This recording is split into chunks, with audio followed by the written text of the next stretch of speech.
Channel को subscribe नहीं किया तो देर किस बात की, अभी चैनल को सब्सक्राइब करें और बेल आइकन जरूर दबाएं। दोस्तों, राम की सेना में सुग्रीव के साथ वानर राज बाली और अप्सरा तारा का पुत्र अंगद भी था।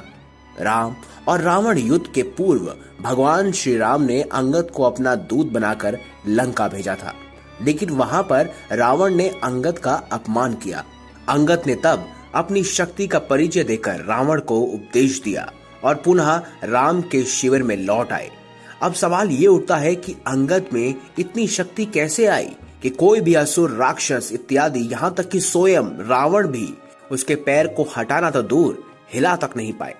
दरअसल हनुमान, जामवंत और अंगद तीनों ही प्राण विद्या में परंपरागत थे। इस प्राण विद्या के बल पर ही वो जो चाहे वो कर सकते थे। अंगद जब रावण की सभा में गए तो उन्होंने इसी प्राण विद्या के बल पर अपना शरीर बलिष्ठ और पैरों को इतना दृढ़ कर लिया कि उसे हिलाना किसी के भी बस की बात नहीं थी। उस प्राण विद्या का ही यह सब कमाल था। आप सब तो जानते ही हैं कि अंगद के पिता बाली का प्रभु श्री राम ने वध कर दिया था। जब श्री राम ने बाली को बाण मारा तो वह घायल होकर पृथ्वी पर गिर पड़ा।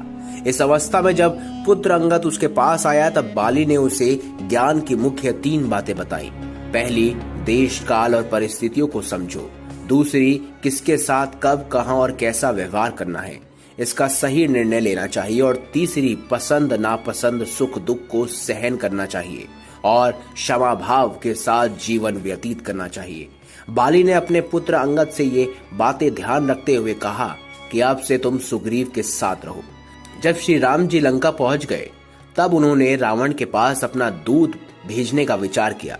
सभा में सभी ने प्रस्ताव किया कि हनुमान जी को ही दूत बनाकर भेजना चाहिए, लेकिन राम जी ने ये कहा कि अगर रावण के पास फिर से हनुमान जी को भेजा गया तो यह संदेश जाएगा कि राम की सेना में अकेले हनुमान ही महावीर हैं। इसीलिए किसी अन्य व्यक्ति को दूत बनाकर भेजना चाहिए जो हनुमान जी की ही तरह पराक्रमी और बुद्धिमान हो। ऐसे में प्रभु श्री राम की नजर अंगद पर जा टिकी। अंगद ने भी प्रभु श्री राम के द्वारा सौंपे गए उत्तरदायित्व को बखूबी संभाला। युद्ध करने से पूर्व प्रभु श्री राम ने अंगद को रावण की सेना में अपना दूत बनाकर सुलह करने के लिए भेजा था। प्रभु श्री राम ने अंगद से कहा, हे अंगद, रावण के द्वार जाओ, कुछ सुलह हो जाए, उनके और हमारे विचारों में एकता आ जाए। जाओ, तुम उनको शिक्षा दो। जब अंगद रावण की सभा में पहुंचे तो वहां नाना प्रकार के वैज्ञानिक भी विराजमान थे। वर्ण और उनके सभी पुत्र विराजमान थे।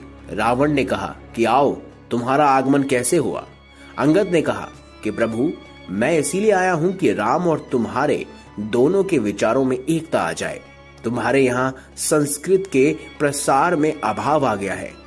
अब मैं उस अभाव को शांत करने आया हूँ। चरित्र की स्थापना करना राजा का कर्तव्य होता है। तुम्हारे राष्ट्र में चरित्रहीनता आ गई है। तुम्हारा राष्ट्र उत्तम प्रतीत नहीं हो रहा है, इसीलिए मैं आज यहाँ आया हूँ। रावण ने कहा कि ये तो तुम्हारा विचार यथार्थ है, परंतु मेरे यहाँ क्या सूक्ष्मता है? अब अंगद बोले, तुम्हारे यहाँ चरित्र की सूक्ष्मता है। राजा के राष्ट्र में जब चरित्र नहीं होता तो संस्कृति का विनाश हो जाता है। संस्कृति का विनाश नहीं होना चाहिए, संस्कृति का उत्थान करना चाहिए। संस्कृति यही कहती है कि मानव के आचार व्यवहार को सुंदर बनाया जाए, महत्ता लिया जाए, एक दूसरे की पुत्री की रक्षा होनी चाहिए। वह राजा के राष्ट्र की पद्धति कहला। रावण ने कहा कि यह कटु उच्चारण कर रहा है।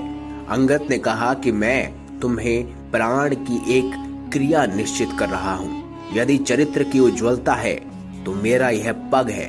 इस पग को यदि कोई एक क्षण भी अपने स्थान से दूर कर देगा तो मैं उस समय माता सीता को त्याग करके राम जी को अयोध्या ले जाऊंगा। अंगद ने प्राण की क्रिया की और उनका शरीर विशाल और बलिष्ठ बन गया। तब उन्होंने भूमि पर अपना पैर स्थिर कर लिया। राज्यसभा में कोई ऐसा बलिष्ठ नहीं था उसके पग को एक क्षण भर में अपनी स्थिति से दूर कर सके। अंगद का पग जब एक क्षण भर भी दूर नहीं हुआ तो रावण उस समय चला और रावण ने खुद प्रयास करने का सोचा, लेकिन रावण भी निष्फल हो गया क्योंकि उस समय अंगद शूरवीर बन चुका था। अंगद के पैरों में पूर्ण रूप से बल संचारित हो रहा था और उसे आ सकता था। ऐसे में अंगद का पैर इसीलिए मजबूत था क्योंकि उनके अंदर स्वयं जामवंत और हनुमान जी जैसी प्राण विद्या थी, जिसकी वजह से रावण भी उन्हें हिला नहीं पाया। तो दोस्तों, अगर आपको हमारी ये खास जानकारी, ये वीडियो अच्छी लगी हो तो इस वीडियो को लाइक करें, हमारे चैनल को सब्सक्राइब करें और ज्यादा से ज्यादा शेयर अवश्य कीजिएगा। धन्यवाद।